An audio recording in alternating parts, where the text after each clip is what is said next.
The Cerebral Entertainment Podcast.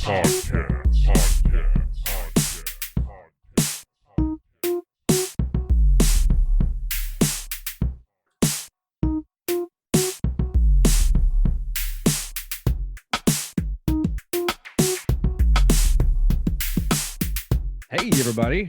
Welcome back to yet another riveting edition of the Cerebral Entertainment Podcast.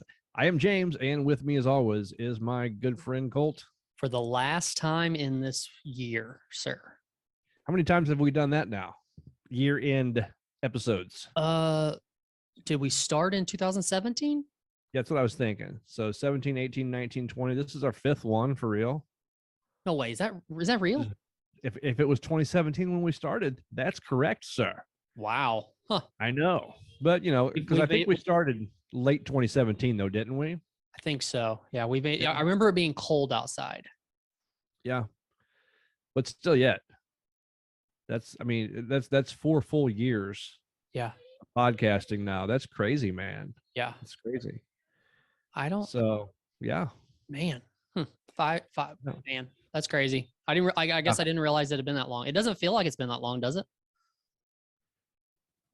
Yes and no. See, this is where like thinking back gets me because, you know, time really does seem like it just goes by, especially, I say this a lot. I know I do, but once you have kids, it seems like time just flies by because you turn around and they're growing up, right? It just seems like they were in diapers and then bam, they're going to college, whatever. But time really does fly by. But when I think about it, man, it's almost like it's also like a lifetime ago. If you think about how we started, remember we started on that one single little mic, a cheap little thing, and we would share it. We didn't even have our own mic. We would go back and forth. And when it was my turn to talk, I'd lean in, and then it was your turn. I'd get out of the way so you could lean in. Yeah.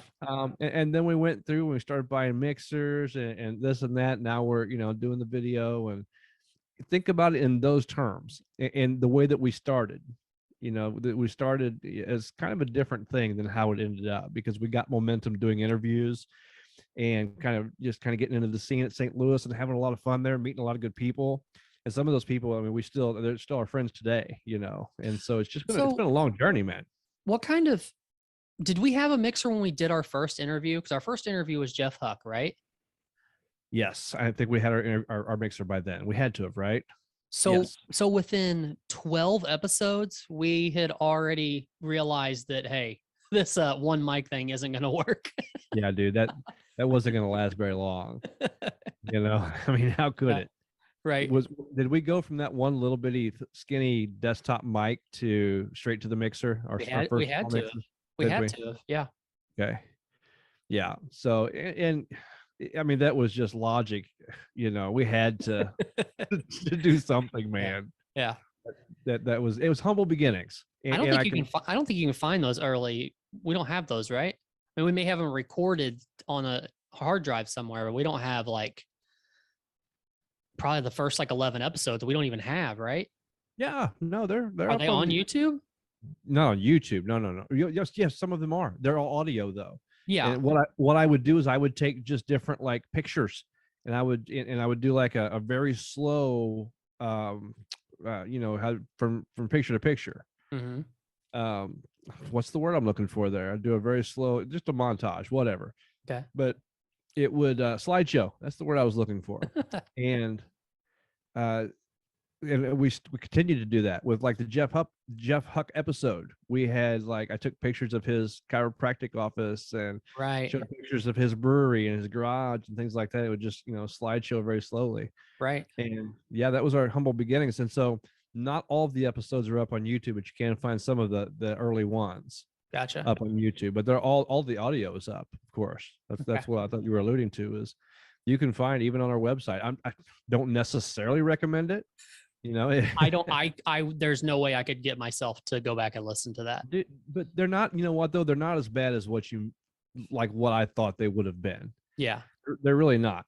And even back then, you know, I was doing all the editing for the audio, and every little like blip of a noise, no matter what it was, I was going through and deleting those things. It was crazy, man. It would take me 6 hours just to edit an hour. Well, but episode. You know, that means that we were we started this show because we listened to podcasts and enjoyed it and Right. thought, and we started out this show as a podcast that reviewed podcasts for the most part. Right.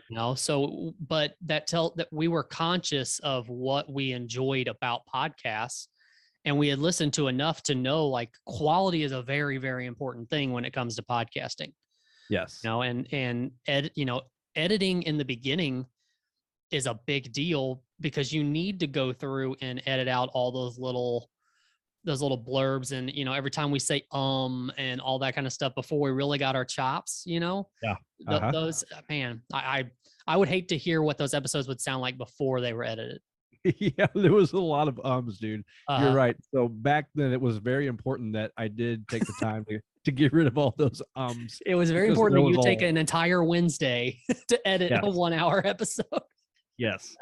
Because there were in fact a lot of You know what I've noticed now though, for me is I still say a little bit, not nearly as much. We were both very conscious of that Mhm. when we would listen to our episodes because you don't really notice it when it's going on. Then you listen to it later, you're like, oh my gosh, shut up with the ums already. Yeah. But nowadays, I notice that I make a mouth like pop or something, one of those when I get ready to speak. It's my new It doesn't happen nearly as often. Uh-huh. And I know what happens. It's like my mouth gets dry because sometimes I don't shut up and I get on a rant and I forget to breathe. And then I make a mouth noise. And that's my new So I'm just glad it doesn't happen like constantly like the ums were. But Right. those were good times, man. And I still appreciate those times. And you know what? It's not as bad. It's not that I necessarily recommend going back and listening to them, but they're not bad at all, for real. And it's nostalgic. And we had some good conversations back then too. Yeah. We did. And so it was different. It was our beginnings. I would say along the way over these past, how many episodes we're up to now? Almost 210. I think so. Yeah. We've had some stinkers in there, I think. They just weren't so good as others, I would say. And then we've had some that were just really, really good, some real bangers that I'd like to put together and like highlight those if anyone ever does go back and listen. It's like, okay, here, listen to these right here. This one, and this one. Mm-hmm. You're going to have that. You can't make them all spectacular, I guess. Yeah. And it's still like screws with my mind a little bit because, if you listen to somebody tell you they have 210 podcast episodes out, it really doesn't sound like that much. Yeah. But I mean, it really is. I mean, even if you look at, we've been doing this for 4 or 5 years now. If you do an episode a week, there's 52 weeks in a year?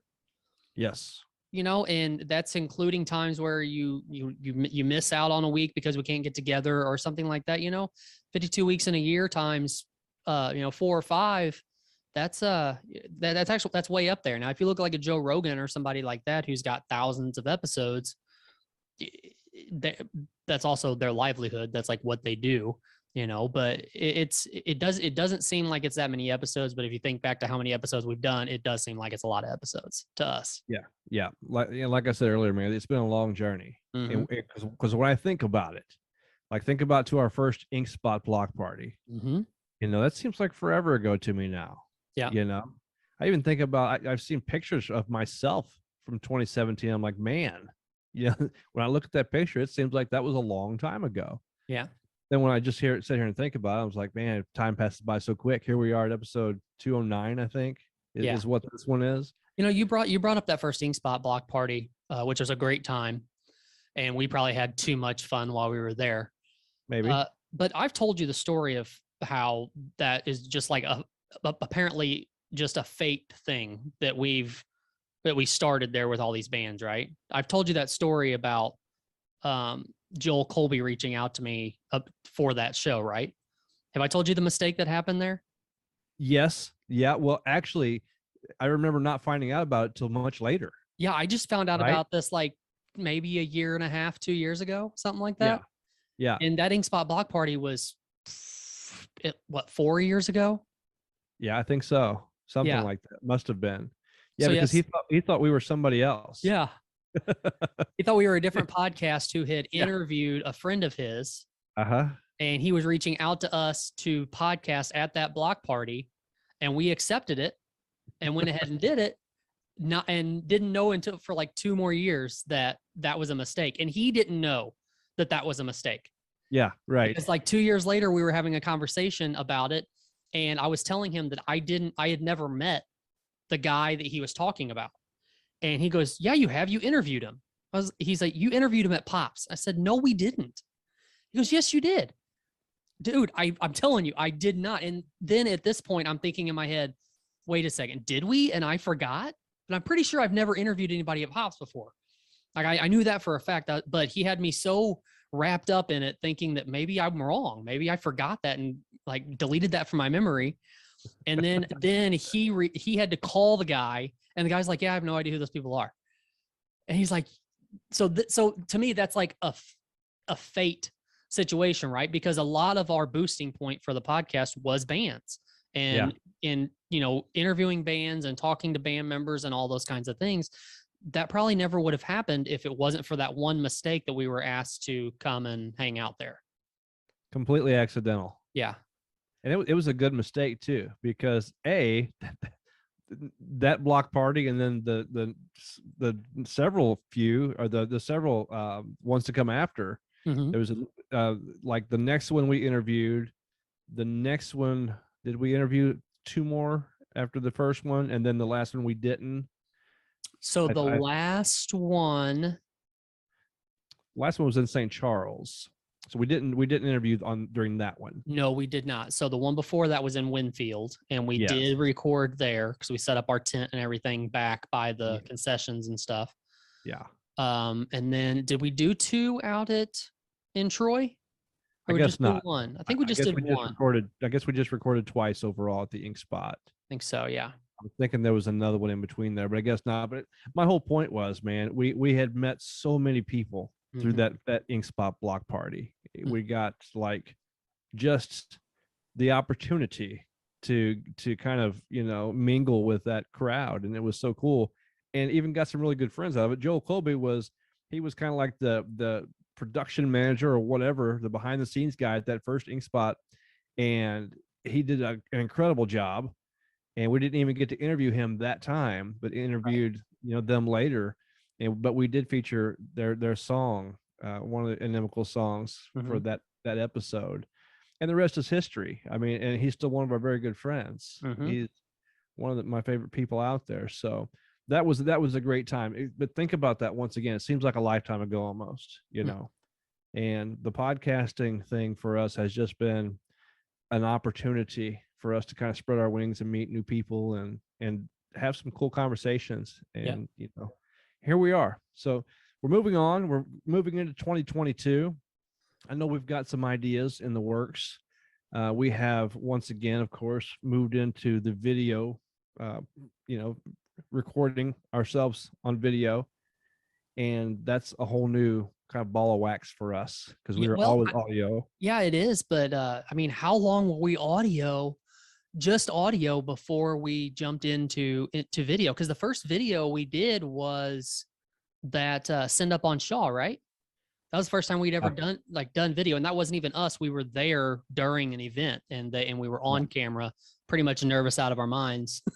Yeah, and that's when Scrub came in as Buster Rooney. Yeah.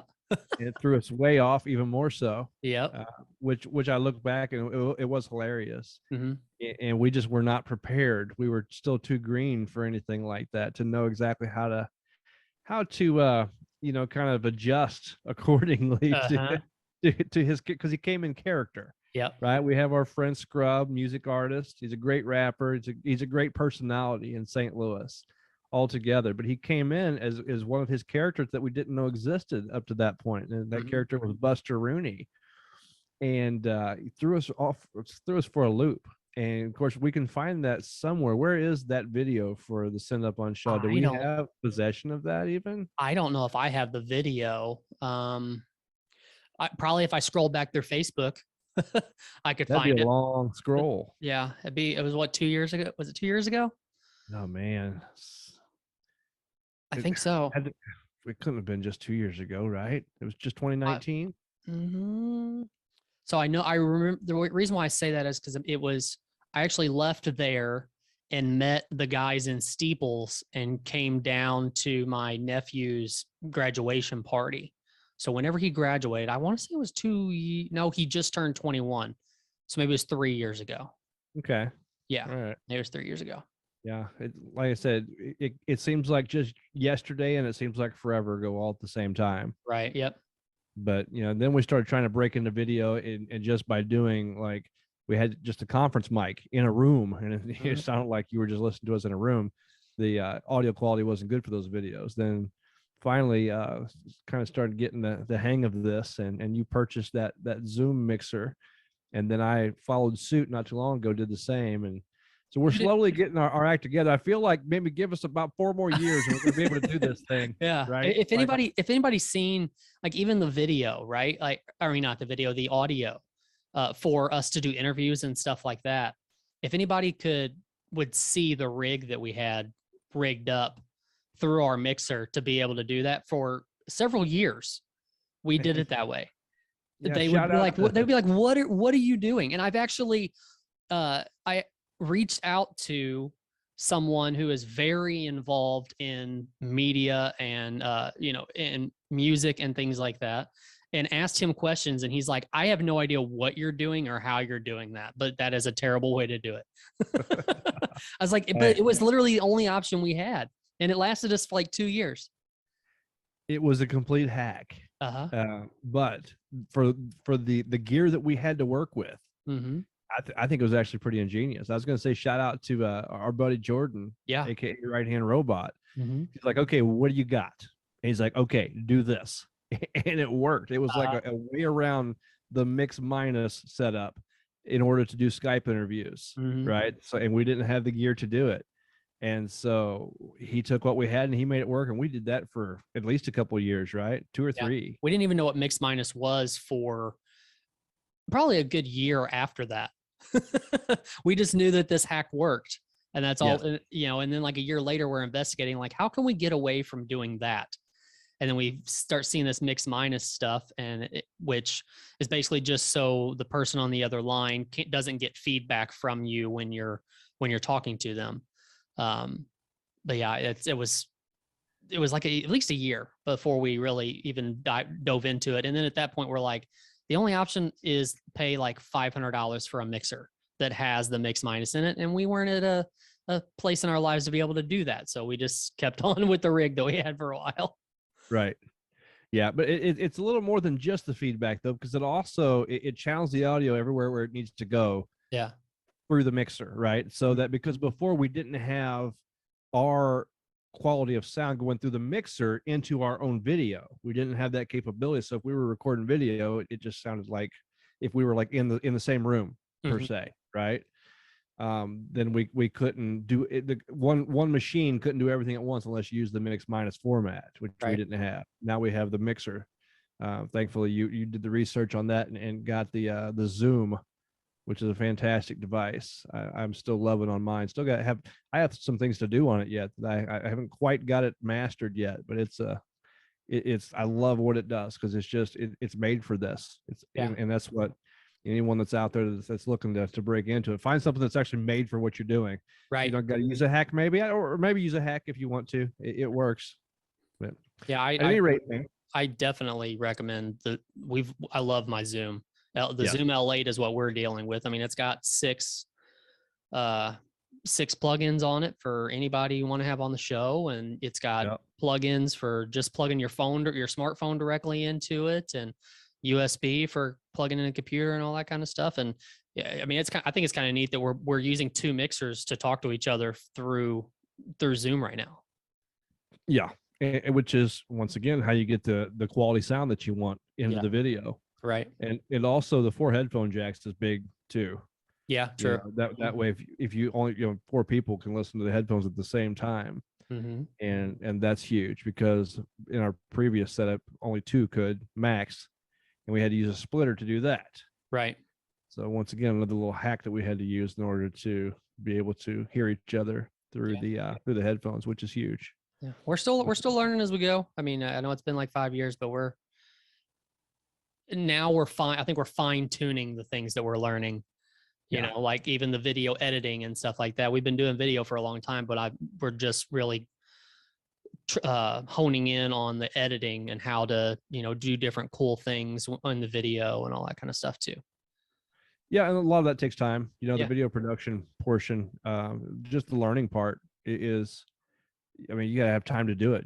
It's not necessarily hard. Some of the things are a little more complex, and you gotta have some tech savvy in order to kind of navigate through some of these programs. But in a large part, man, it's just having the time to sit down and do it, Mhm. especially for like the first couple of times. Right. It's time consuming.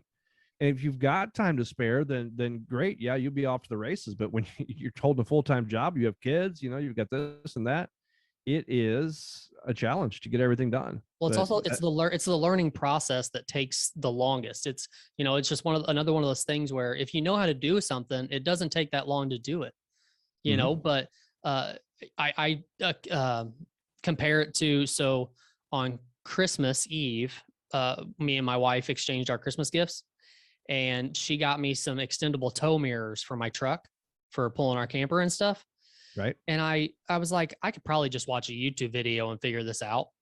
And so I did that and found out you have to take the entire door panel off and everything just to get to the side view mirror to pull off and everything like that. So the first door took me about an hour and a half, 2 hours to actually take care of. And then the second door took me about 15 minutes. Right. Once I've kind of had somewhat of an idea of what I was doing. So, Yeah. it's, if you know, if you don't know, you got to learn. So you do know, so then you can actually do something with it. Yeah, that's right. Getting off the ground is one of the hardest things. Yeah. If I had to learn Audacity all over again or anything like that, it just takes so much time that I guess we were fortunate to have the time that we have had in the different spots where we've had it in order to keep things rolling like we have. Right. And hopefully that continues so we can continue down this path. But Yep. It's been a great ride up till 2022. I assume you had a good Christmas. I did. This was Junior's first Christmas, so I Yep. know that he probably had a blast opening some gifts and running amok around the Christmas tree, even though he's not quite running yet. But He is. We tried. I don't know. I felt weird because he's about to turn 5 months, so Yeah. it's like you try to put a wrapped present in front of him, you tear it off a little bit and put his hand on it to see if he'll pull it, and then everybody in the room is like, "Yay, good Yeah, he job!" doesn't And I'm know what like, "He didn't do nothing." he doesn't know what he's doing yet. Yeah, right. But everybody's excited, and everybody, all eyes on him mainly for the whole Christmas, and it's a different feeling for us for sure. It's all of a sudden now you don't have those feelings towards the presents that you're opening because that doesn't matter as much anymore. It's like you're more excited about watching your kid get their gifts. And Yeah. even though he doesn't really know what's going on yet and know what he's getting, even him getting a little toy that's got a bunch of lights and sounds on it that his eyes bug and he's like, "What the crap is that?" That kind of stuff makes you feel a lot better than me opening up my socks. Yeah, for sure. For sure. Maybe not for you though, because you get pretty excited about opening up socks. Yeah, I love socks. I got another ungodly amount of socks again this year. Did you? Nice. Everybody knows that crazy socks are my thing. Yeah. And so, yeah, I've got a lot of socks, dude. I actually got so many socks. I had to regift some of them, not because, I needed to regift, like because of finances or anything like that, or whatever, is because I have too many socks at this point. So I got to be a little picky and choosy. And the good thing was I had some I had doubled up on some, so it was pretty easy. Okay. But yeah, Christmas was good, and I'm at the stage right now with my 13-year-old that she is in a spot where I'm trying to engender a lot of, I don't know if that's the right word. I'm trying to instill a lot of values into my kids right now because they're getting to the age, they're past the age where it should be all about them. I want them to be more compassionate toward others, Mhm. to get into the spirit of giving and not just getting. Once they get to a certain age, then I feel like that's important. And It was just a little thing, but my daughter, she's 13. She was in the floor on Christmas morning, passing out the gifts to everybody, to me and her mother and her brother. And she piled up all her gifts and saved hers for last. And I was like, well, we want to see you open up a gift too. She's like, yeah, I just wanted to see you all open your gifts. She something like, to the extent that she wanted to enjoy watching us open those too. And so that's a big moment for us. It was, one of those things where just part of the development of children, watching them grow up and get older. So that's kind of the moment, or one of those moments that I could kind of look at and be like, okay, we're doing something right. Right. So yeah. Good Christmas though. I got me a new coffee maker, a Ninja coffee pot. Yeah. Wait, I didn't know Ninjas made coffee pots. I really didn't either, to be honest with you, until more recently. Okay. And I would just say, as a little review, I'm a big coffee guy. If you know me, you know that. But it's a little slow, but it's got a setting on it where you can be either classic or rich in mixture. And it's got all the other things that I need, like a timer, of course, and brew delay and all that good stuff. So that's that, and some lights I got, some LED lights that got a little hook on them, they hang, and they have magnets for grilling or for, any kind of working outside. Nice. Two of my favorite gifts, other than the massive amounts of socks that I got. So on this Ninja, is this a pod? Like, does it take K pods, or is it just regular coffee? Okay. Regular coffee. Yeah. Okay. No, see, here's the thing with the pods. Okay. The Keurig, I get it. Okay. I'm just going to say that straight up. I get it. Right. You want a quick cup of coffee? Bam. But it's not real coffee, dude. Let's just throw that out there. It's not coffee. It's not like real coffee. It's a coffee flavored drink. I'll give you that. It's got caffeine in it. It does the job, but it's not like coffee. It's not real. Is that your conspiracy theory for 2021? K-cups are not coffee. I think I just needed to get that out there because it felt so good when I was saying it. I could see it in your face. This has been on your chest for so long. Dude, I feel such a sense of relief right now.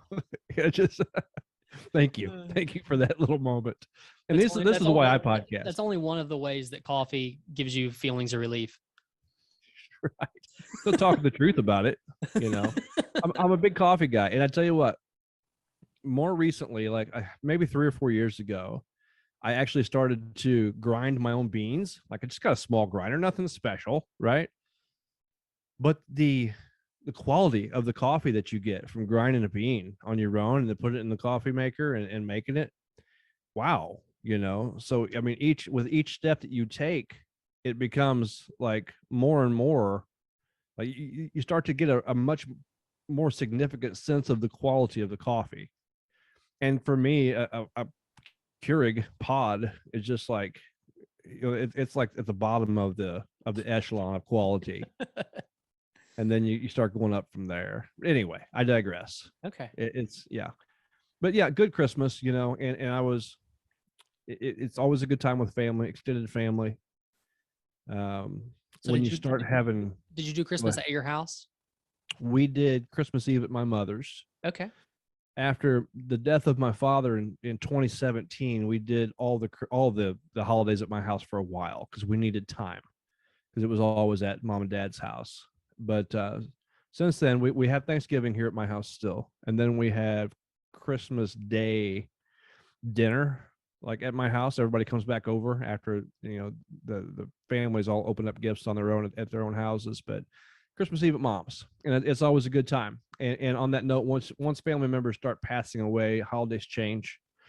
You lose grandparents, you lose parents, you lose people, you lose aunts and uncles, that too. So we've lost all of those, since 2016. It was when we really started to experience a lot of the death in my family. Was really blessed until up until that point, and all of a sudden it was just like bam, bam. People started dropping off, but it changes the dynamic of things. But it also, to me, it also causes you to really take some introspection into, this is going to change again. It's just a matter of time. So really enjoy the times that you have with your family, because that's really what it should be all about. But right. Good times were had. I mean, I assume you all too, right? You had good family times. Well, this was one of the least hectic, which you would think would be the opposite. I mean, COVID has put a little bit of a damper on things in that sense, but you'd think with having a little guy now that it would be more hectic, but it didn't. Like all we did was we did our own Christmas on Christmas Eve here at the house, and then on Christmas morning we went to my mom's and had, my sister and brother-in-law and nieces and nephews and stuff, and that was it. Then we just hung out for the rest of the day yesterday, which was awesome because it was freaking 70 degrees outside and awesome. Didn't really feel like Christmas. Yeah, leading up to Christmas didn't feel like Christmas this year. Like nothing felt Christmassy this year to me. Yeah. And like weather-wise, I mean I think that just drove it home, the whole concept of not feeling like Christmas. Yeah. Well, a lot of things. I don't know. It seems like, the Christmas magic just hasn't, it doesn't have the same magic as what it used to. It used to be so much more. So is that do you mean personally? Like, is that an age thing or? That's kind of what I'm asking. That's what I'm wondering. I've been asking people here and there what they think about that. It's like, does it seem like that whole Christmas thing isn't what it used to be, or is it just because I'm getting old? Yeah. I think it's both. I think it's a cultural thing for us. I think with a lot of, like, there was a time where Christmas, which is a Christian holiday, right? A time where it was a lot more prevalent. I think it has a strong secular tone too, but it has a particular kind of secular tone to it that doesn't include like other religions, especially, right? If that makes any sense. It's kind of the Christian and secular holiday, and they kind of got along with Santa Claus and Jesus. I think they kind of got along. But then when you have other cultures who felt left out, or they felt like, hey, this doesn't represent us, and that's becoming more and more prevalent, I guess, maybe in our culture, right? Because there's a lot of pushback against your Christian white male for sure, but even just your Christian Christian culture, that was just kind of part of daily life in this country, I guess, for quite a while. I know it was when I was a kid more so, and now it's not. And so I think that might be part of it too. But I also think it's because I'm getting older, and the magic of Christmas it's just different. It seemed like it was a lot bigger of a deal back in the 80s, 90s. I don't know. What's your thoughts? I kind of think it's an age thing, because I think most people are going to say the same thing that you are. Maybe not the whole like different religions thing, but just the fact that the Christmas magic that you talk about isn't really there anymore. But maybe it's because Christmas isn't like the priority anymore. The priority is your kids and family and stuff like that versus yourself, I guess. Maybe, I don't know. Yeah, I don't either. I feel like it's definitely a change, but it's hard for me to put my finger on it. And plus, I think it's a conglomeration of a lot of different things that have changed. I think there is a lot of cultural difference. I think that, and people just another thing. I wonder, I know it's like this for I think my family in particular, is basically we have so much as we just as a people. I don't know, I'm trying to make this not sound like crass, because I don't have a lot of money. I didn't grow up rich by any stretch. We didn't have much when I was growing up, as a matter of fact. And I feel like I have so much, and my kids have so much now. We don't really have like a lot of money, but we do okay. So like the magic of when you're young and you don't have a whole lot of money, but you get that Nintendo 64 on Christmas or something like that, that just blows your mind that you actually have that, versus now it's like we have enough money to have the things that we want throughout the year already, that, getting a big gift on Christmas isn't near as much as it used to be. Yeah. We're spoiled, right? Yeah, right. But that doesn't speak to everybody, because I know there are people out there still that are, not well off at all. Mm-hmm. And so, unfortunately, life is disproportionate, and it's not fair. Yeah. And you have your haves and your have-nots, and I'm by no stretch, once again, one of what I would consider a have. Well, let me ask compared to other people, I have a lot more than what they do. Let me ask you this: does your family, so like, when Christmas is coming around and you're thinking, what am I going to get my sister? What am I going to get my mom? You know, this, that, and the other. Do you do a lot of getting a hold of them and saying, hey, what do you need, or what would you like for me to get you for Christmas? Or do you like the surprise factor of just getting them something that they don't know what's coming? Well, that it's kind of it can be tricky. Uh-huh. You can really miss the ball sometimes if you think that, yeah, they're gonna love this, and Yeah. you can see it on their face. It's like they're trying to be polite, but you can see, man, you totally just swing and a miss on this one. Yeah. So I prefer, like, knowing, and this is kind of the perfect scenario, I suppose, but I prefer knowing what's going to be a hit, but not them knowing that I know, Right. or Yeah. them having any idea. 'Cause I Right. do like the surprise. It's fun. Uh-huh. It's fun to have that surprise.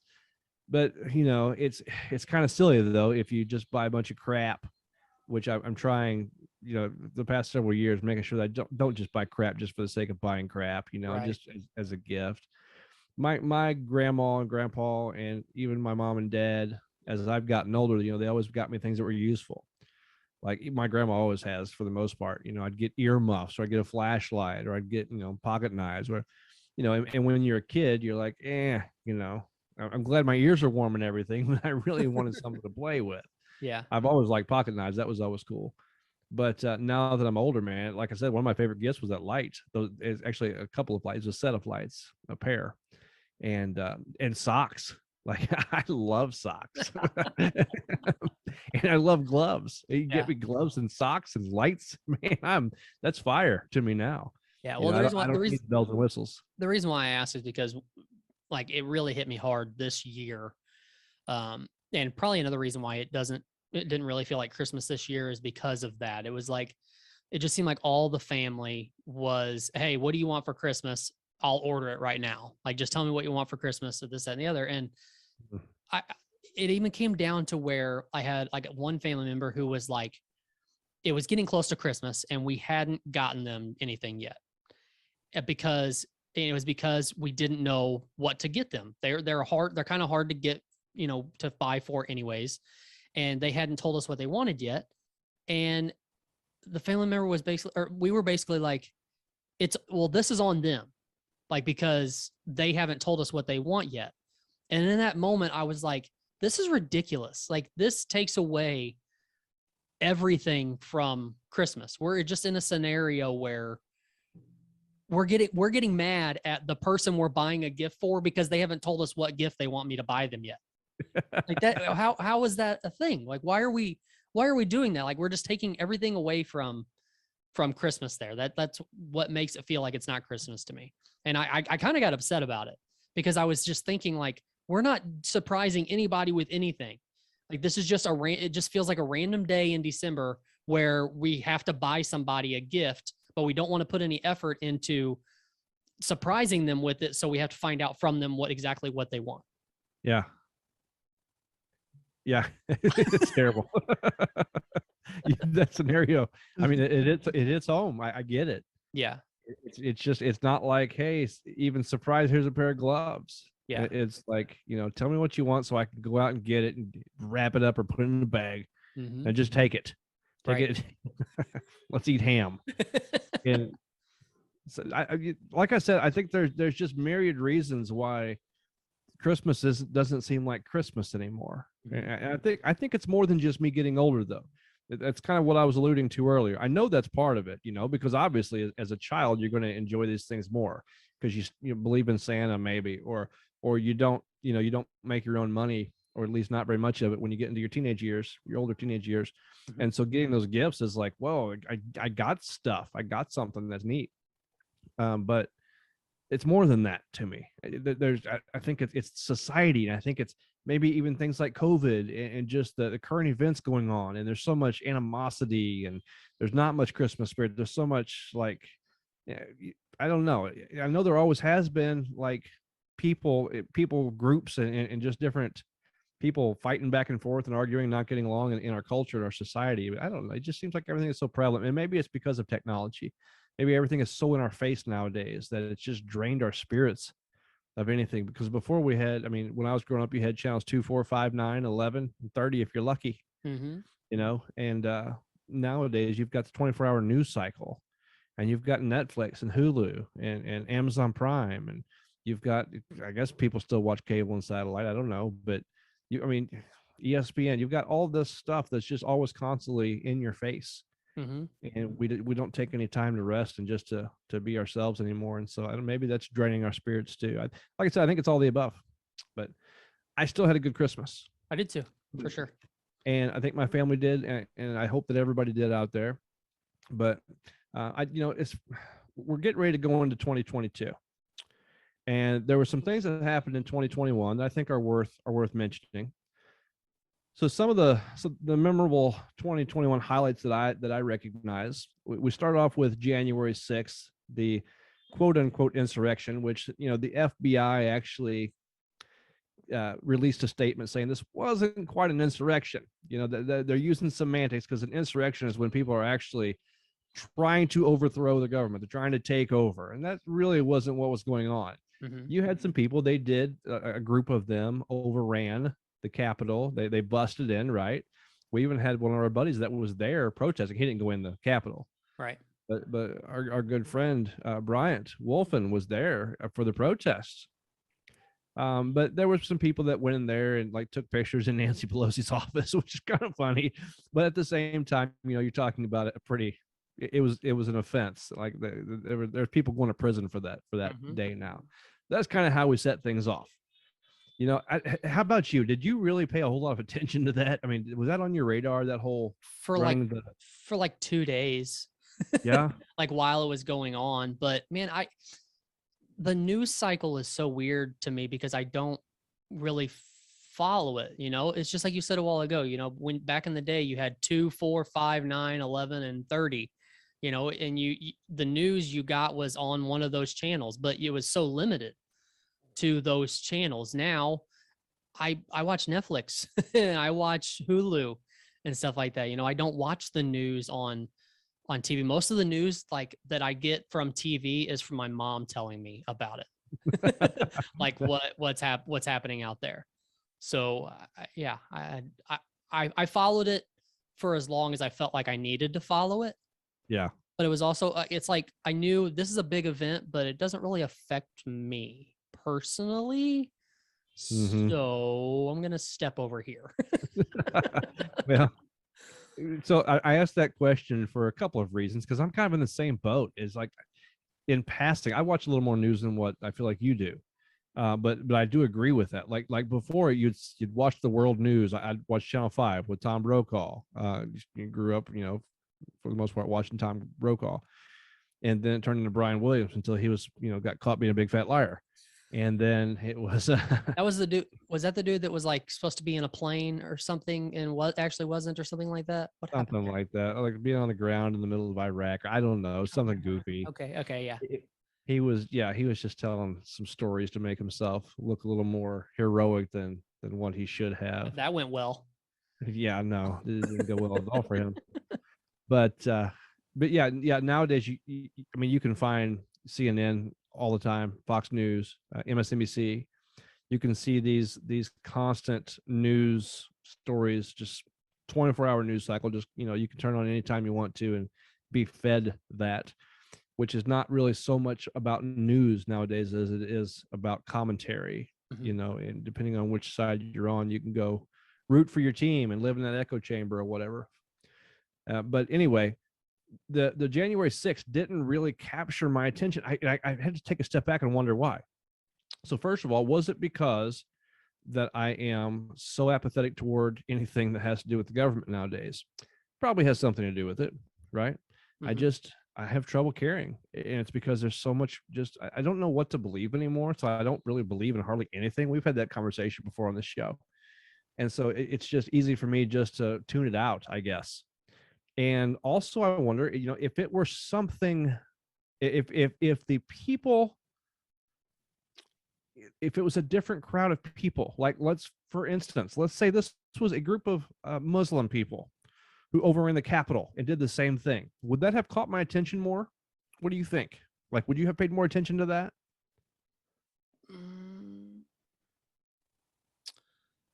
I guess to really try to find out what the reasoning. I guess maybe. Yeah, probably. Okay. Would it have seemed more? Would it have seemed more like insidious or like dangerous, more of a threat if it wouldn't have been the people? Because I know you're like me in this vein, not Trump supporters, not like we're not Trumpsters. Yeah. We were open to see how things went for the first time around. You got to see the circus. Okay, well that's what that is. So Uh-huh. let's move on. But at the same time, not really like we don't really land politically on either side of that. So what if it were somebody different? I think because it was white people, right? At least a majority, everybody that I've seen was white. They were Trump supporters. They went in. They kind of made a mockery of the whole thing of like going into people's offices, and you had that dude with his face painted with no shirt on. I think his chest was painted too, and Like he was out of the Patriot movie. yeah, he did. So it looked like a goof to me, I think. But what if it would have been people that didn't look like me, being a white male? Would I have paid more attention to it? So basically what I'm doing here is an exercise to try to check my own bias. And I was wondering if you could kind of give any insight as to what you would think as well. I know it's hard to think about it because it is what it is, but It makes sense though. I mean, because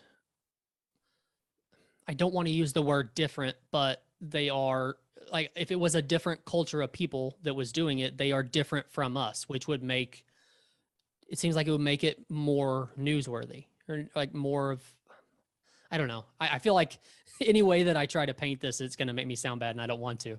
I know But it's like a landmine. yeah, so I'm just gonna say yes, I would probably pay attention to it more if Okay. it was. Yes. And I think that's an honest answer from you. And I know it's a landmine trying to like say the right thing without being offensive Yeah. because we're not offensive. Like you and I land on the same page on this once again. We don't try to like have explicit biases or anything like that. I abhor racism, and I don't really have an agenda per se when it comes to liberal or conservative, Democrat, Republican. It's like I feel like I kind of land in my own little spot, and that's how it should be. Mhm. I have different views, and some land over on the left, some land over on the right. It's just kind of the way that I am, and I'm okay with that.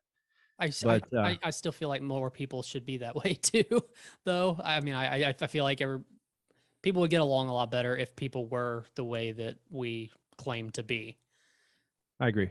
You know. Yep, I agree. But It's anyways, like if you're, yeah, I was just gonna say on that note though, like if you are like, if you're pro-life, okay, and then if you are also for government insurance, whatever, socialized insurance, like Obamacare, whatever, then okay, and you can be both at the same time.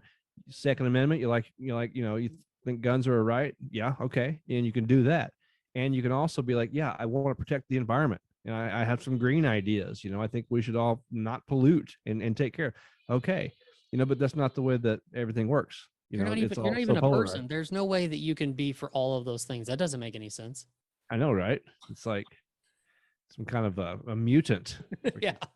It burned at the stake. Anyway, that whole thing. And I just kind of wanted to ask you about whether or not you think we would pay more attention. I do. I think I would pay a lot more attention, and not on purpose. I think it's just an implicit thing when it's somebody like I know a lot of Democrats, liberals, they thought that January 6th thing was just horrible. It was like, and they still talk about like, oh my gosh, can you imagine the gall of those people? They should all be imprisoned and burned at the stake. And I Do was you like, think really? Was it really that big of a deal? And I had to check myself, like, why don't I think it's that big of a deal? this is probably another question that's hard to answer, but do you think that if it was a different culture of people that was doing it, that a lot more would be imprisoned than what happened? Also, a good question, because I've heard people say, if that would have been African American folks, there'd been a lot more people shot by the police. Mm-hmm. Is that true? Yeah, I hate to think so, but is it? I don't know. I don't Yeah. want to say either way, but it's a good question to ponder, right? Because it makes you think.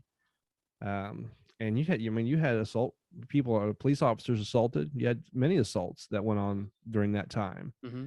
One guy had assaulted a police officer with a fire extinguisher, and he just got sentenced.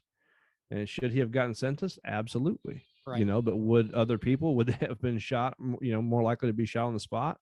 Yeah, maybe, Yeah. maybe not my call.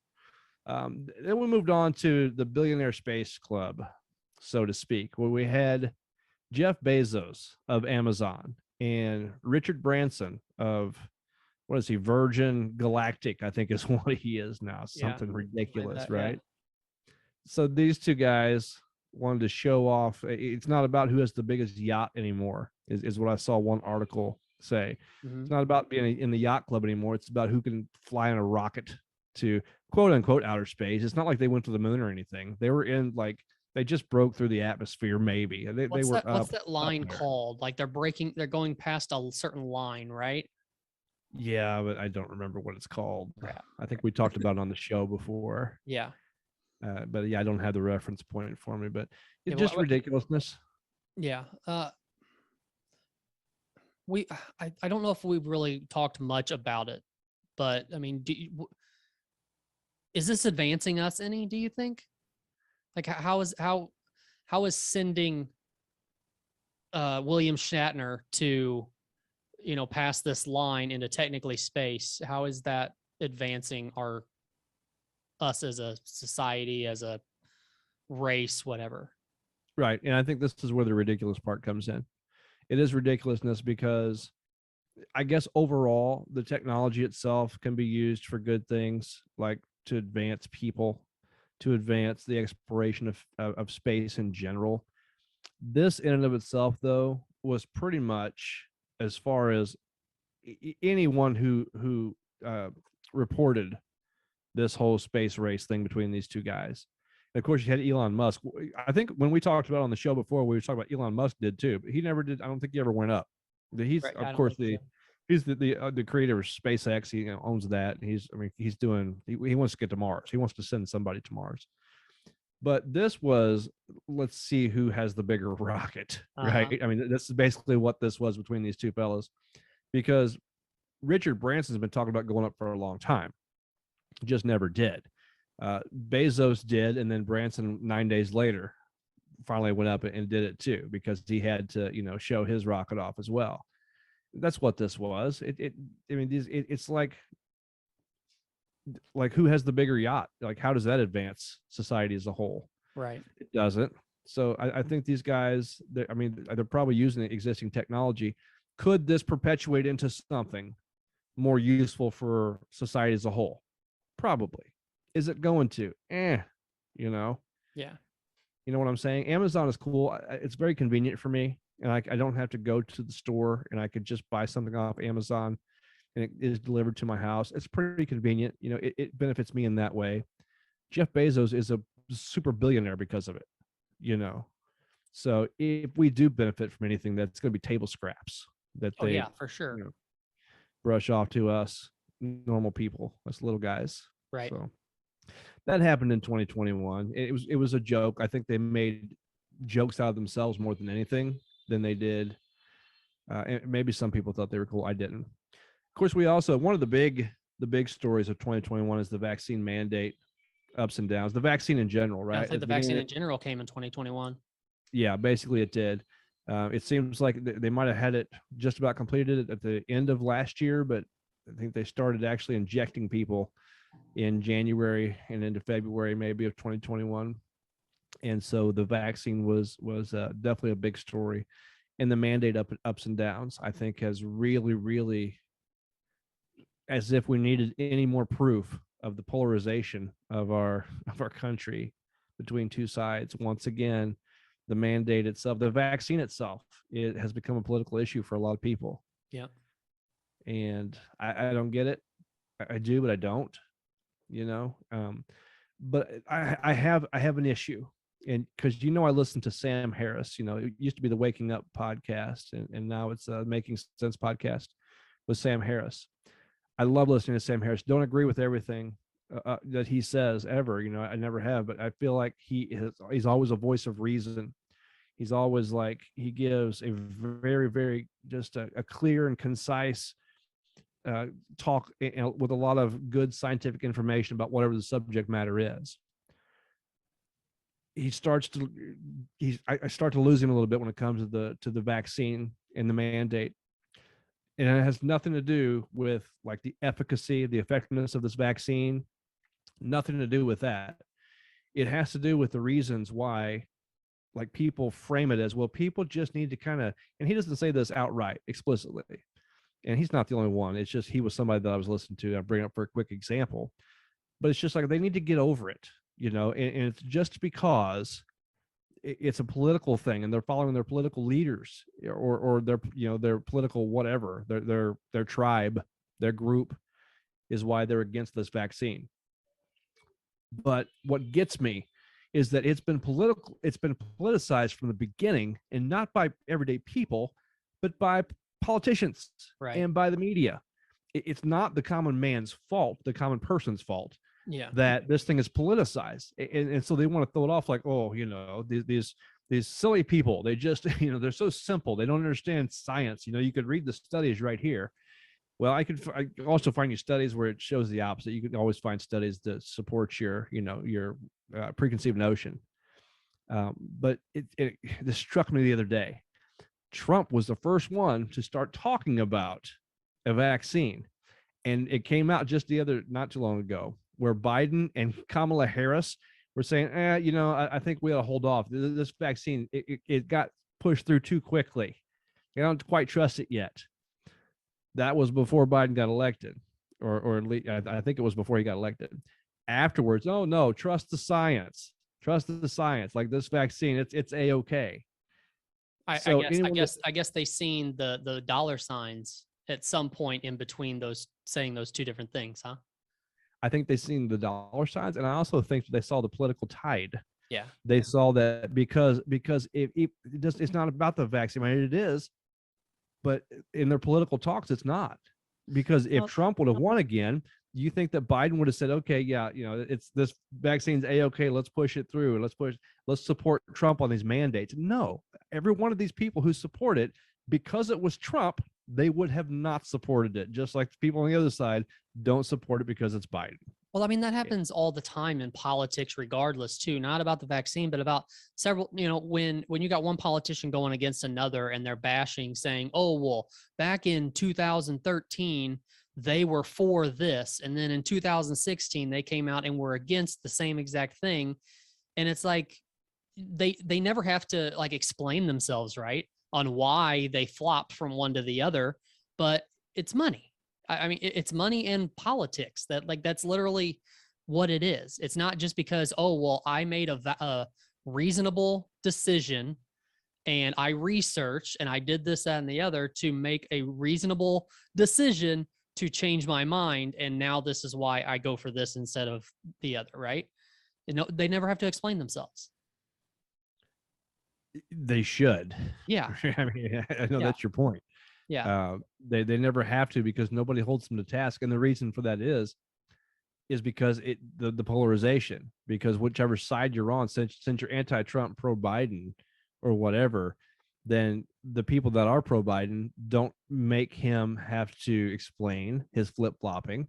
And the people that are pro-Trump don't make him have to explain his whole Trumpism, whatever it is in that particular case. So it's a team sport. But anybody that tells me that it's not politicized at that level, you're not just, I mean, you're fooling yourself. But and it doesn't, I mean, I don't care, right? It's, to me, this is not about the vaccine itself. It's about people who want to preach and people who want to say that they want to hold themselves higher to account, and they want to talk about, oh, it's about lives, it's about saving lives, this and that. You tell me right now, if Trump was president and he was the one pushing this vaccine mandate, what do you think would happen on the other side? I mean, honestly, and what would happen on the Trump side? It would be a complete and total flip-flop. It would be a complete reverse of what we're seeing now. Yeah. And that's it. And so it amazes me when people can't see through that. And I expected more out of my good friend. He has no idea who I am, but my good friend Sam Harris. I listen to his podcast religiously. I'm sure he listens to this too. Don't sell yourself short. He better. You know what? And I'm letting go of too much here, but I'm thinking about starting my own like little snippet of a podcast, my own show. All I do is argue with some of the points that I disagree with Sam Harris on, and I'm going to call it, just arguing with Sam or something like that. It's going to be my whole show. Dude, and I don't know if why, he'll, dude, why? I bet people have had to have done that, right? I have no idea. Like what, like it doesn't have to be specifically like one certain podcaster. It could just be like random, like art, I don't, if you call it like arguing with podcasts or something like that, or arguing with podcasters, and your whole show is just playing clips from other podcasts and then arguing the other side. Right. Yeah. That's genius. Well, yeah, and this is how it came to me in the first place, because I do that. I listen to podcasts and I argue with them, and they don't hear me though. Nobody does, just me. And so I'm like, you know what? I might as well just record this and then keep tagging them in it, so maybe one of their handlers find it. Because I've even thought about doing this with people, like politicians, like having them play their clips, and I just sit there and argue with them as if they're talking to me. But anyway, something that I know Joe Rogan has talked about is that people get upset that they're listening to like his podcast, and they feel like they have kind of like a relationship with him because they know him so well, but it's a one-sided relationship because he has no idea who you are.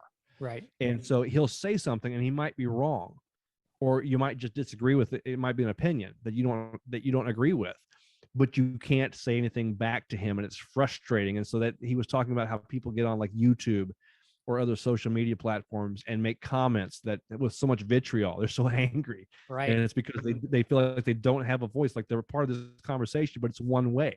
Mm-hmm. And so they get on there, and guess what? Joe still doesn't see it because he doesn't read all those. See, I do that, but it's not like I don't get mad about like not being able, like them not being able to hear me about certain things. It's more about like when you hear a question asked on a podcast and you know the answer, but you can't freaking tell them because they don't know who you are. It's like, I know that answer. I know that. And then at the end, they don't have an answer to it. And then you would, like, if I wanted to let them know, I would have to email in, and then hopefully they would actually listen to my, or read my Right. email to answer the question, which could be weeks from now. And I can't take that long. I've got to let them know now. It drives me nuts. I know. Yeah, I do it all the time. And it's rough. And I feel that there's no way around it though, right? There's no way, especially when someone has such a huge audience like Joe Rogan, Sam Harris. I could email them, or I could argue with them until I'm blue in the face. They're not going to hear it. They don't have time for that. Mm-hmm. But speaking of Joe Rogan, I still listen to Joe Rogan. I still listen to him with the same frequency that I pretty much always have. I don't listen to all the fight companions. I don't listen to any of them. I don't listen to most of his sit downs with other comedians. I handpick the guests that most of them are like, more the intellectuals. I like hearing them. I'm still, and I mentioned this, that I'm still a Joe Rogan listener on the regular, because there's been quite a bit of backlash on Joe, more and more. And I'm pretty sure it's because he's kind of taking on Oprah Winfrey status as far as his talk show goes, because he's getting such a big audience and he's got such a following of people, a particular kind of people. And, like Oprah, she had, primarily female viewers. Mm-hmm. I guess, I don't know if you'd say stay-at-home moms, but probably not, because it was more of a liberal base, but primarily women.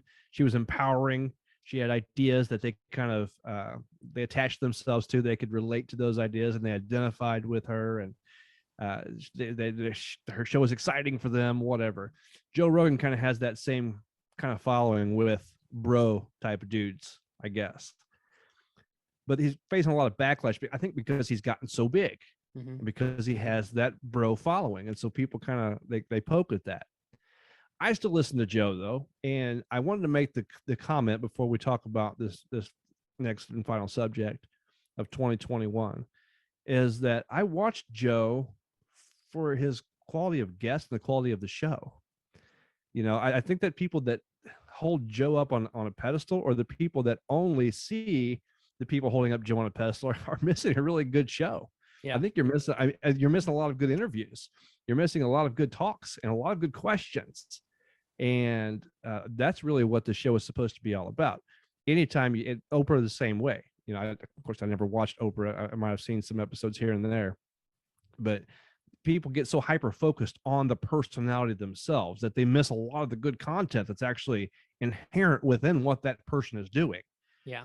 And so there's some good stuff going on there. There's some good questions, and so I think people just like to hate. Of course they do. So right, duh.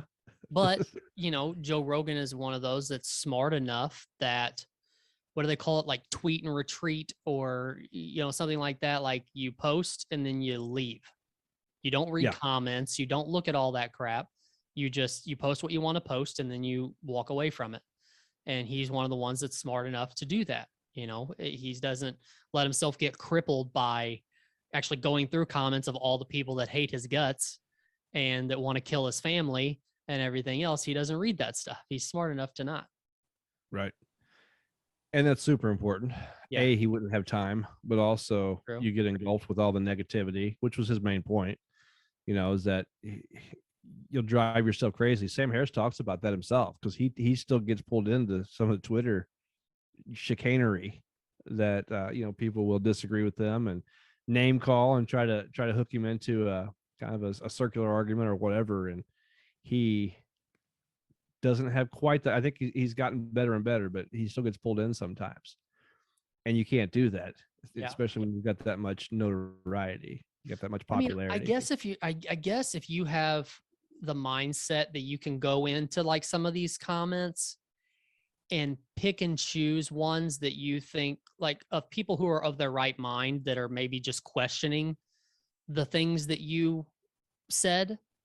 If you can go into it with that kind of a mindset and like pick and choose different comments that, like, oh, maybe that's something good to discuss, or why I choose this over that, or something like that. But you'd have to go through thousands and thousands and thousands of threads to be able to find those kinds of things. It's a great thought, and I've actually thought of this as well, because like you, I feel like you're going to miss some good stuff just by throwing out the baby with the bathwater, I guess. Yeah. So, but if you're Joe Rogan status, or even Sam Harris status, as far as the show goes, you could have handlers, right? I mean, you have people who weed through these comments and look for that. So you pay somebody, I don't know, you throw some money at them, say, go through these 10,000 comments, and out of 10,000, you might find 5 or 6 that might actually be something useful, something, whatever, something that's worth mentioning, or something that's worth thinking about. Even if you don't like mention it or start a dialogue to comment back, you at least like acknowledge that, okay, I get that I see you there. That was good. Right. And I think that would be, I don't know, I think that'd be well worth the little bit of money you'd have to throw at that to get it done, and the time that the person would spend doing that. Right. Anyway, Joe Rogan took a lot of heat. And I think this was one of the highlights of 2021, that it was frustrating only because it also highlighted what's the problem with our society overall. And the big thing was the horse dewormer, right? Ivermectin, and how CNN piled on that. I saw it pile on social media before CNN ever like caught wind of it. And I was just shocked. I was floored when CNN did the same thing. It's like, really?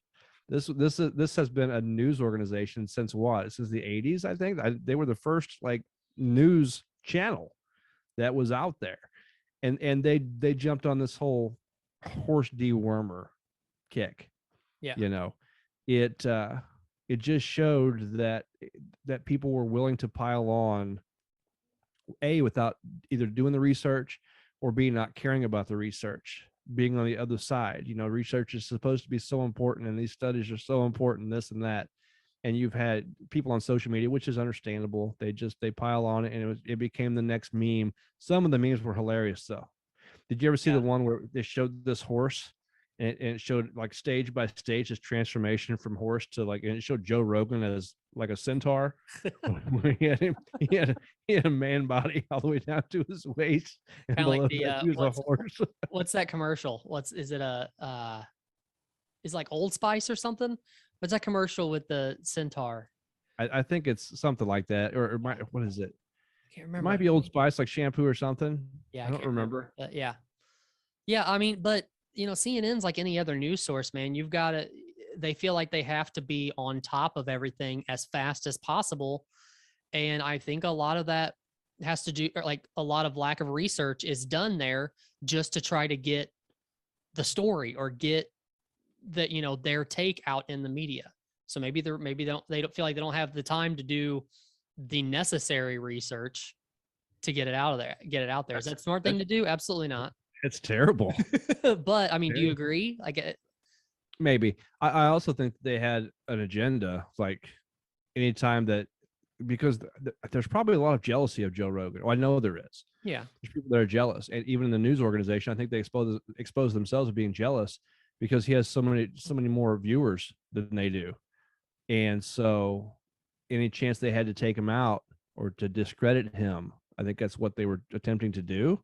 mm-hmm. And they probably got in too big of a hurry. Like you said, they got a lot going on, but they drove that narrative into the ground. I mean, and but it made them look so foolish. Yeah, they screw themselves because they say something about Joe, and then the next episode, Joe Rogan can go. He has such a following, he can go on there and say, CNN said this about me, and this is why that's wrong. And all of a sudden, the narrative is back in, like the ball is back in his court immediately. And CNN, like they screw themselves that fast. Yeah, I think the ball's back in his court in an even bigger way. Yeah, because now CNN looks like a bunch of jerks to anybody who cares. Yeah, but it's like I don't know if you saw the other day. I'm not even sure what the format is, but Joe Biden was. I guess he was taking phone calls. He and the wife. I guess that's who that was. And some dude. It was a Christmas thing. It was some kind of promotional thing where he was, Oh yeah, I seen this with the people. Uh-huh. And the guy said, "Let's go, Brandon." He goes, "I agree. Let's go, Brandon." Yeah. Is he that oblivious? He can't be, right? I think he is. Oh my I God. do. Because it looked like the lady, I assume that was his wife that was sitting there. I think she knew exactly what was happening there because she was just like, she looked awkward. She looked uncomfortable. But Joe is just being Joe. Like, oh, it looked like the old grandpa who has no idea that, what's going on because he only hears every 3 or 4 words that you say. And he just agreed with him. Yeah, I agree. Let's go, Brandon. And there was this long pause because the dude straight ghosted him after that. But my point was that this is not going to change people's minds about Joe Biden and his competency. Yeah. People's minds are already made up, man. Mm-hmm. And that's the problem with society. If you think Joe Rogan's a hack and that all of his listeners are just bros who just worship the ground he walks on, and ivermectin is a horse dewormer, and if you're anti-vax, if you don't think the mandate is the gospel truth, that like you must, like there's no gray area. You don't have any room for true critical thinking.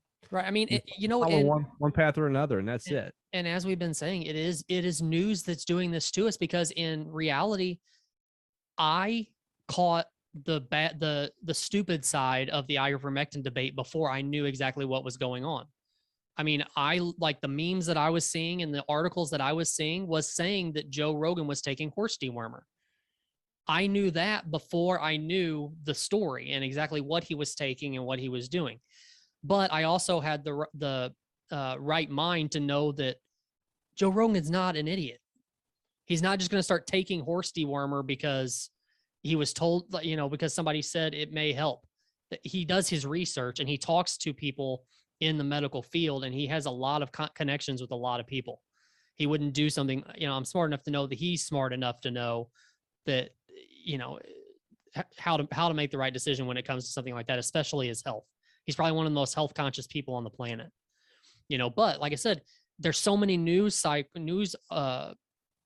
organizations or whatever that took over so fast that I seen the bad side of it before the good. And I could have just went with the bad stuff that I seen, the stupid stuff that I seen, and took off with it and never even did my research to find out exactly what he was doing. Yeah. Yeah. And I think you just painted the exact picture of what goes on with the majority of people. Yeah.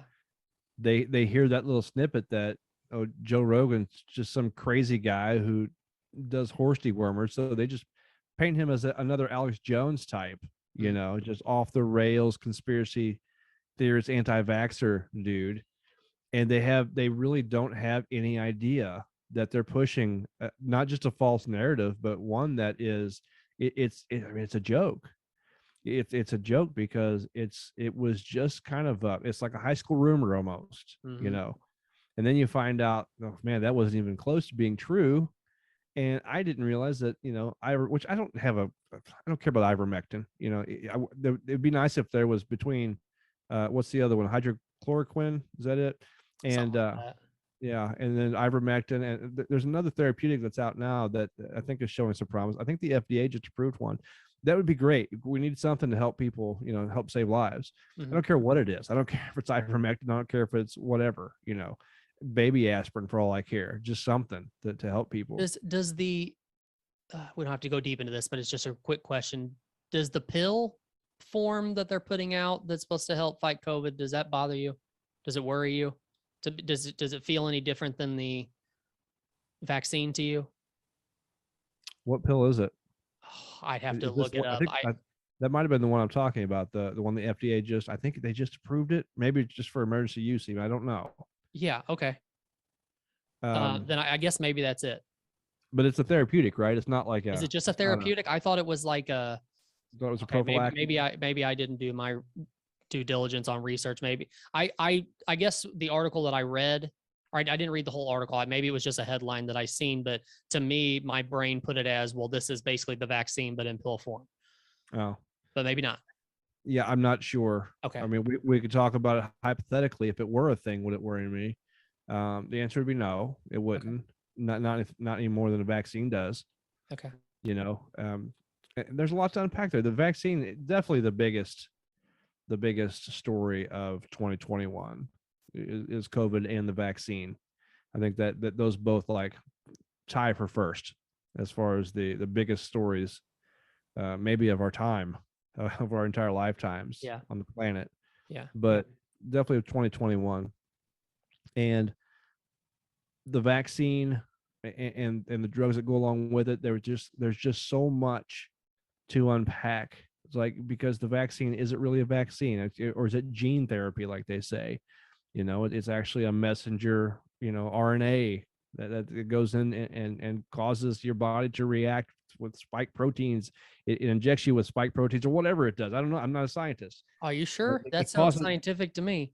It causes something in your body to respond to it, even though it's not a virus. It's teaching your body how to respond to the virus when and if it comes. But I don't know if you've seen the studies where now after 6 months, your antibodies are in the basement again. Yeah. So they want you to get a booster. Right. And there's people asking, well, how many boosters? Is this going to be an ongoing thing? I think the answer is yes.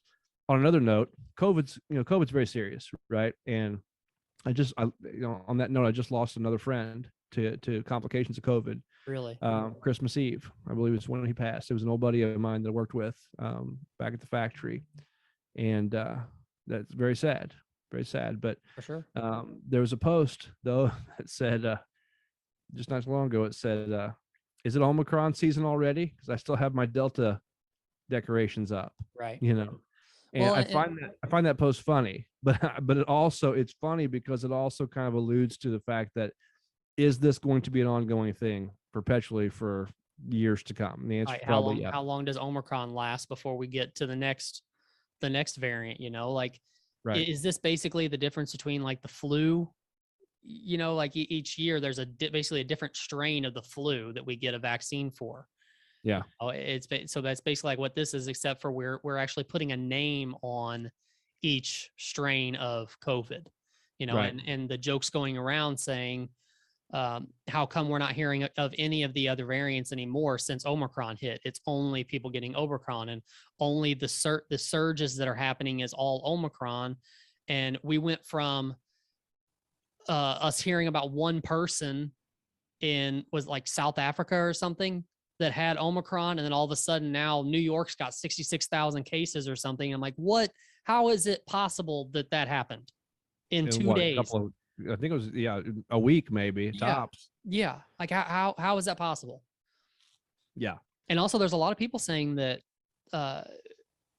don't make me note anybody, but I've heard this from people in the medical field saying that they can't distinguish between Omicron and the Delta variant without actually sending it off to a lab, which takes a lot of time to do. So like if you go in to get COVID tested right now and they say you're positive, they can't tell you right away what strain you have of COVID. They can just tell you that you're COVID positive.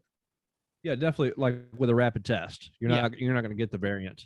You can send it off to the lab and find out, because the Omicron has a certain actually has a bunch of mutations on it, and I've seen the diagram of it, and it's pretty telling as far as what I'm looking at. It's got a bunch more stuff on it than the Delta variant does, and so it's a pretty obvious variant. But you're not going to be able to tell that just if you go and do a rapid test like you get at the store. It's just going to tell you positive or negative. Right. The thing is, the Omicron is apparently much more transmissible, but not nearly as severe. Yeah. So is what they were saying at first, though. My problem is, if all that stuff is true, things change, science changes when more information comes in. That's how science works. I'm okay with that. The problem is when you can't question it. People say, oh no, you can't, quit being anti-science, quit being an anti-vaxxer. If you want answers on why, Fauci says one thing one week and then something else the next week, and then especially when they turn around and blame it on somebody else or blame it on the citizens because we're just so anti-science. No, not really. It's just that you keep saying stuff and changing it. So explain why you're doing that, please. Right. And I don't know. I maybe they try to some degree. I don't know, but there are people dying out there. I know that. Absolutely. And we're hitting another wave, I guess, sounds like of COVID. And, there's people that there's some information out there that says once you have COVID, then your immunities are strong because your body already knows how to fight it because it's already seen it. But then your vax people, they don't want you to. No, that's not true. You got to have this vaccine. I'm sorry, but that makes people suspect. Yeah. Why can't we talk about natural immunity? Why don't you want to talk about it? It's like why do you have to shut that conversation up? I also feel like the testing isn't near enough on people's antibodies, like because you can go in and get your antibodies tested. Right. And I've heard of several people who did not get vaccinated, went in and they got COVID, got through it, and that their antibodies were through the roof after just getting COVID and getting over it. Right. So that tells me that, okay, well, your body did what it was supposed to do. It got a virus, it got over it, and now it's more immune to it. Yeah. But I think people who are on the vax side won't believe any of that. It's like they don't want to. And Yeah. I'm not saying there's a conspiracy type of agenda, but they don't want to. I think it's apparent. Yeah. Once again, going back to the Sam Harris podcast, to Sam's credit, which most of the time I do credit Sam because I think he's a great free thinker for the most part. But he was questioning this doctor he had on there, which this podcast on Sam Harris was in a direct answer basically to one of Joe Rogan's podcasts where he had Dr. I can't remember his name off the top of my head. He's a doctor that's kind of just very questioning of the vaccine and a lot of things the government's doing. But Sam Harris had this doctor on. Also can't remember his name off the top of my head. But Sam was saying that there's information out there regarding people with natural immunity. And Sam was trying to get this, finish his sentence. The guy's like, no. He wouldn't listen to it. He wouldn't shut up long enough for Sam to finish the sentence because he had already had his mind made up. He already figured, or he already knew. He already knew the answer. There's no sense in having this conversation. No. Like, I can't hear what you're saying. Why do you do that? Yeah. Why do you do that? You're making me doubt everything else that you're saying because you don't want to have a conversation on both sides, you know? And when people do that, I don't care if you're Fauci, I don't care who you are. When you won't have a conversation and answer some of the questions that people have or some of the concepts, like let's talk about natural immunity. Why don't you want to talk about it? Why do you keep sticking your fingers in your ear when I say natural immunity? Then and it's once again, it's not me making this political, my friend. It's you. Yeah, exactly. Anyway, man, definitely a interesting year, 2021. What do you think 2022? Any predictions? What do you think what do you think is gonna happen? What do you think we can look forward to? I don't want to say that this whole COVID thing is still going to get worse before it gets better, because I feel like I've been saying that for a year and a half now. Yeah. But I mean, that's just kind of how the waves feel, right? How it just keeps coming in waves, and it's like, okay, well, maybe like things are opening back up, people are getting out and about again, and then, oh, well, they weren't supposed to do that because now things are bad again. You know, it's like I don't know what to do. Predictions wise, I don't know, man. I have high hopes, but I'm not necessarily optimistic about those high hopes. Does that make sense? I think so. Yeah. Yeah. But I think it's a safe answer too, though. Let me make it a little easier for you. Who's going to win the Super Bowl? Whew. That's a tough one too. Are you following football? Not really. No. Oh man. I have no idea. Speaking of I'll that, you start just following. speaking of that, you just made me think of that. I was going to tell you, do not ask that guy in the gym. Remember that guy that asked us who was in the Super Bowl like 2 months ago? Yeah. Because we were talking about the XFL. Yeah. And the guy came over and was like, "So who's even in the Super Bowl?" And we're like, "What? What are you talking about?" Like, I haven't even been following football. Who's in the Super Bowl? I was like, I don't know. Maybe we'll find out in February when the Super Bowl is. We got to get through the playoffs first, bud. Yeah. He Yeah. obviously, it's like, I don't watch football. It's like, yeah, I kind of tell, bud. Yeah. But, so I'm gonna. There's several teams that are still making a very good push for it right now. You can't count out Tampa Bay. You can't count out. That's what I was Tom about Brady. to ask. How's Tampa Bay looking? They're 10-4, I think, but there's several other teams that are 10-4 right now. KC is hitting a hot streak again, so that's a plus. They had a slow start, I know. They did. Rams look good, unfortunately. Yeah. There was a lot of people in the beginning saying that it was going to be a Rams-Buffalo Super Bowl this year. Buffalo doesn't look bad, but they don't look great either. So, man, it's How's still Dallas tough look right now. this year? I don't want to say. They They look actually look pretty good. They're 10-4 also, I think. Yeah. Yeah. Okay. So, yeah, I mean, there's several teams that could still be in it, but your teams like Green Bay. Green Bay is 11-3. They have the best record in the NFL, but there is a lot of games are really close. Games that they should have.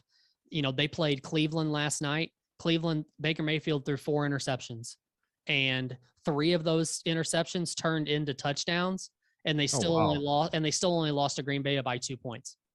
No kidding. Yeah, so Green Bay's not running away with anything right now, even though they're winning games. So Yeah. Okay.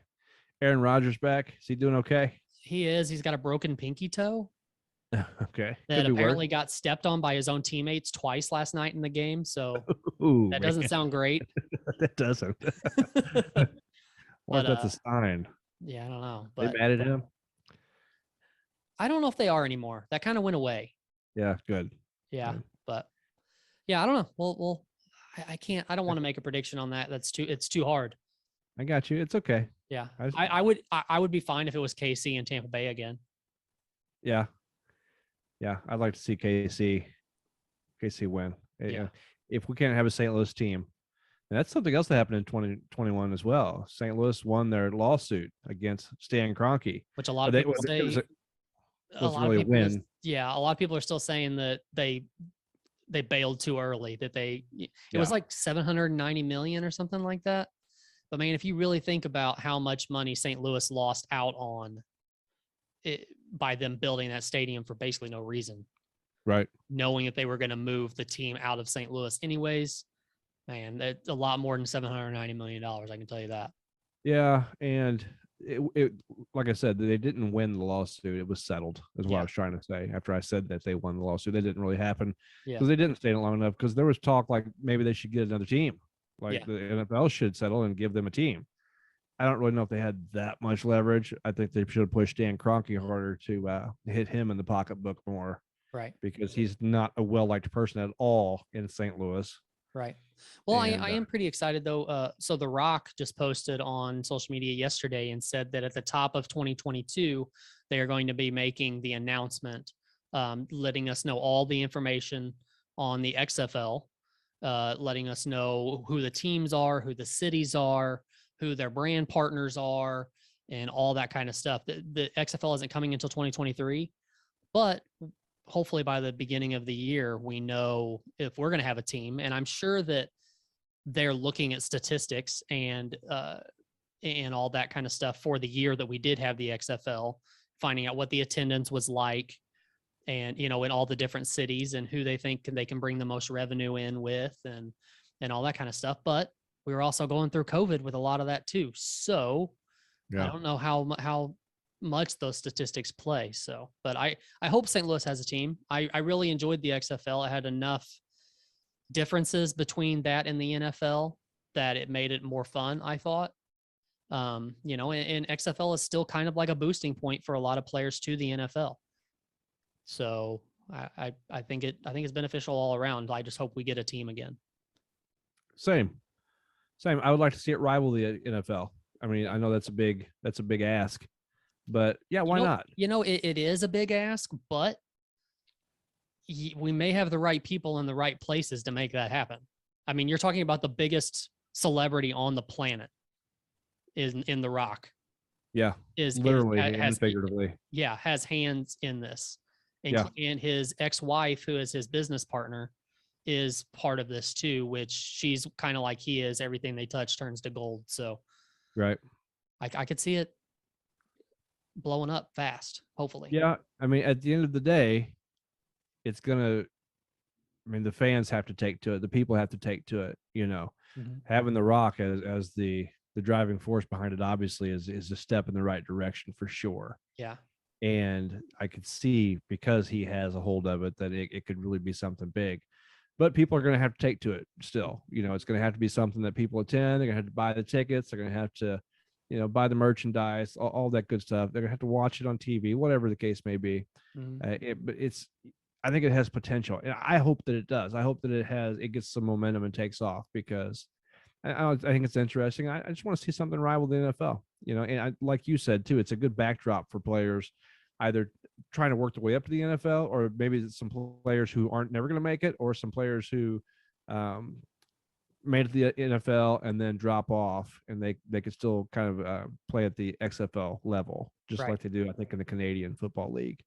Well, something that I like to, and I don't know for sure what the backstory for all these people are going to look like, but one thing that The Rock mentioned in his post was that what he mentioned, these players being able to provide for their families too. To me, if that's true and they're doing that, I'm sure they have every way in the world to be able to pay these players what they are actually worth, versus just looking at it as like, well, this is basically a semi-pro league. I don't think they're looking at it that way. I think this is a professional league, and we're going to pay the players what they deserve to be paid. So I'm hoping that's the case too. For sure.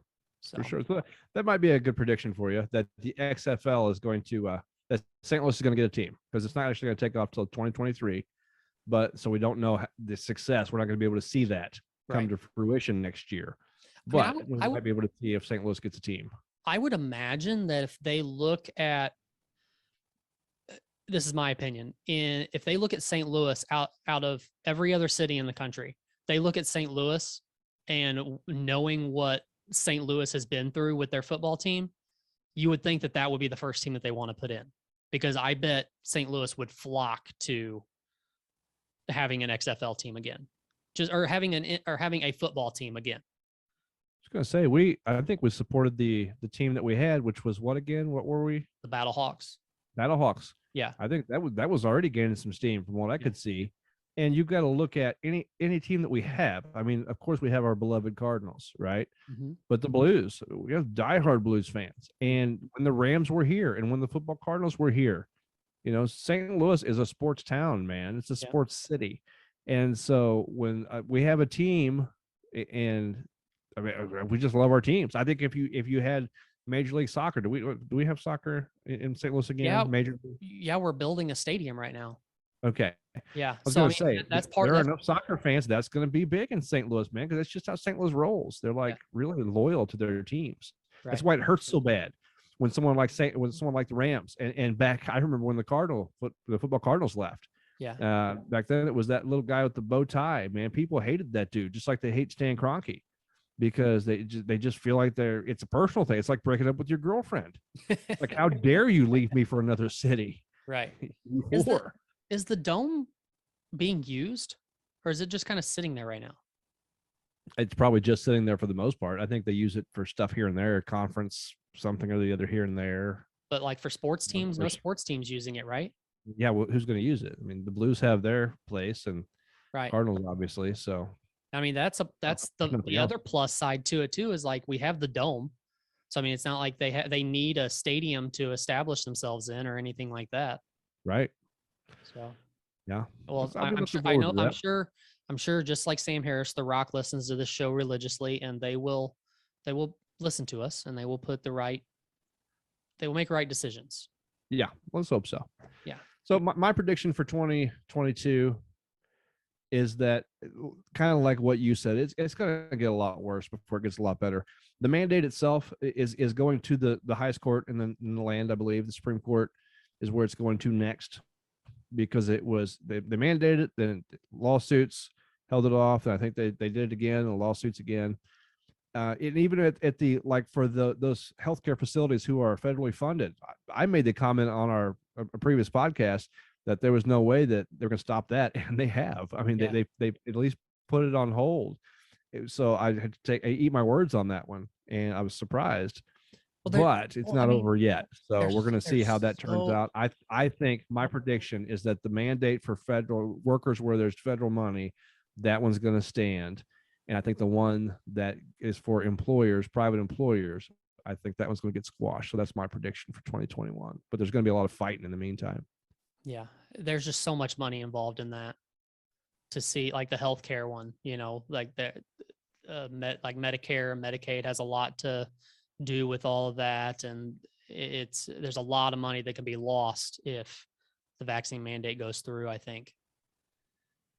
So, Yeah, I don't know. Something that I've been curious about, we don't have to go down this road, but something I've been curious about is, like, employers still have the choice, right, to decide if they want to mandate their employees to get the vaccine? Well, or can they be sued if they fire someone because of that? Yeah, that's a good question. You're talking about, like, if an employer wants to mandate the vaccine. I believe they have the right to do so. I think that they do, because it seems like there have been employers who have done that, but I don't have hard evidence for that. So I don't want to question. I don't want to answer either way for sure. But I've seen I've seen a lot of big businesses who are supposed to be doing like, all their employees had to be vaccinated by this date, or they were terminated. And then all of a sudden, like a week before that happened, I seen articles stating that they squashed that for now, or they're holding on to it because of the whole mandate being pushed back in general. So that tells me that those companies didn't really want to do that in the first place, but they thought it was the best business move. Yeah, I don't know. I'm not sure. And I also saw that the military, their hard deadline came up. So I don't know where that's at either. Well, they're discharging people. Is that considered an honorable discharge still? I wonder. I seriously doubt it. Man, could you imagine getting dishonorably discharged from the military because you didn't get the vaccination? It's the world we're living in. Man. Yeah, I don't know. It's tough. Yeah. You make decisions. You make decisions. Somebody told me, they didn't tell me, I think I was listening to a podcast. I don't remember which one, but someone said that, figure, like, if the mandate is mandated, like if the vaccine is mandated for your job, is this a job that you plan on staying at for the next 20 years? And is that realistic? Or is this the place where you're going to retire from, or whatever? Mm-hmm. If it's not, if it's just another job type of situation, you get on somewhere else or whatever, then think of it that way.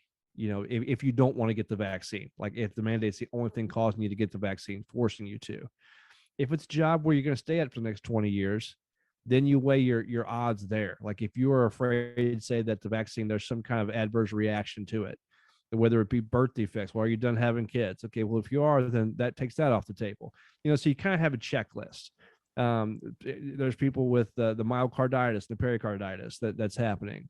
Um, look at the studies, see if you're in the age range where those conditions were the most prevalent, which was the younger males in both of those. If that's the case, then put that on your checklist. So there's you can make an informed decision about whether or not you're going to get the vaccine, and I think that's the way it should be, as opposed to a talking point from some talking head or from some jerk on social media who thinks they already know everything because they heard somebody else say they read a study, and so that must be scientific truth. Right. Which is what most people do. They talk about follow the science when they're just regurgitating something else that they heard from somebody else who may or may not be a doctor who's Right. credible. So as far as that goes, you can still use your own head, but the mandate's going to affect a lot of people because I know a lot of straight up no's. I know some people I do who are, too. especially some lower paid people, they're like, nope, not going to do it. I'm moving on because I can. Yeah. Like, okay, and that's really going to hurt a lot of industries. So See that, but that's the thing too. As part of the mandate, is they know that probably the majority of the people can't just say, "Nope, I'm going home," because you still have to have a livelihood. You still support a family, and it just sucks that we're in a time where we have to make the decision to do something we don't want to do with our own body, put something in our body that we don't necessarily want to do, just to be able to feed our family. Yep, be able to eat, Yeah. pay the bills. I know it. And that's really where I think the nefarious, like the implications that this is something that the federal government is putting on us that is insidious in nature. I think that's where that comes from, is because this isn't like a traffic light, Arnold, Schwarzenegger. This isn't like running a stoplight, like a green light. This is the same as it. No, it's not the same as a green light. Like, this is something that's actually changing the genetic structure of your body. Apparently, it's what the scientists say, that it's gene therapy of some kind. It's causing you to produce spike protein in your body. That's not, a green light doesn't do that.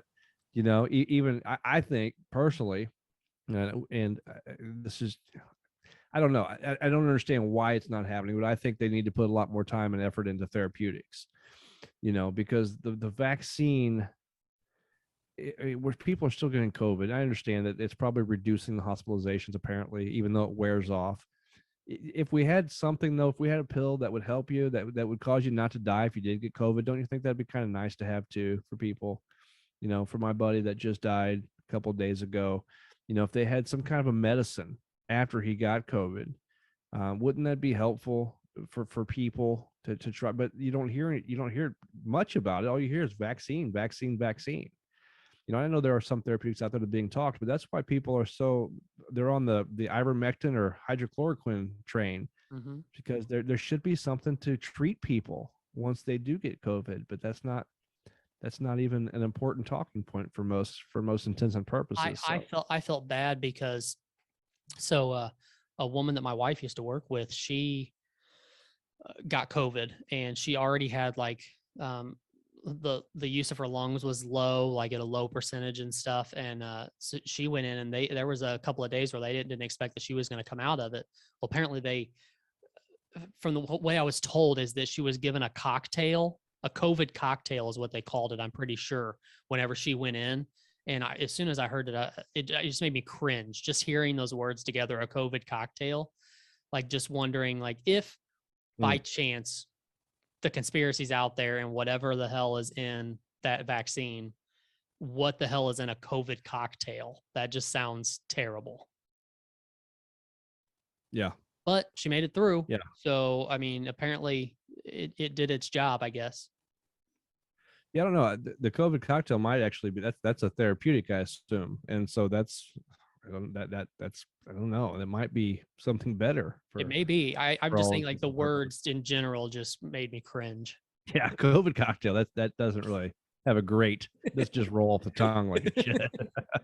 I don't know, man. We'll see. But like you, I think my of course, that's not really probably too hard of a prediction, is to say that things are going to really probably hit the fan in 2022 when it comes to the COVID, the vaccine, the mandate, and where the government's going to take us from there, and business. But well, here's the good thing. Here's the good thing. Unless the grid shuts down, we can still, no matter what, do this in 2022. We don't have to be in the same room if we don't need to be. True. We can do this very social distanced at our own houses. Still put out good content that people can listen to and watch, and that's pretty exciting to me. So Very true. I agree. And I'm looking forward to ramping things up for the Cerebral Entertainment Podcast in 2022. absolutely. So with that, for 2021, we are signing off, my friend. So we'll see you next year.